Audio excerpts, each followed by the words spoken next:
Hello guys, അപ്പോൾ നമ്മൾ ഇന്ന് ലിൻഡിൻ്റെ സ്വിസ് ക്ലാസിക് വൈറ്റ് ചോക്ലേറ്റ് ആണ് കഴിക്കാൻ പോണത്.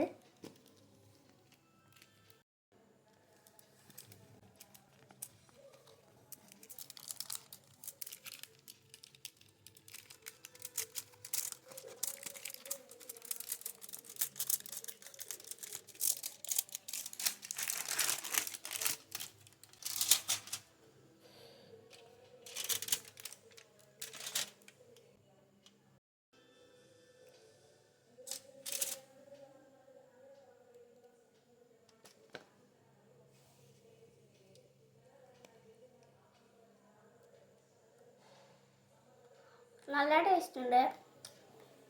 നിങ്ങൾ എന്തായാലും ഇത് ട്രൈ ചെയ്ത് നോക്കണം. ആൽമണ്ട്സ് ഒക്കെ ഉള്ളിൽ വന്നിട്ടുള്ള ഒരു പ്രീമിയം വൈറ്റ് ചോക്ലേറ്റ് ആണ്. അപ്പോൾ ഗൈസ്, ബൈ ബൈ.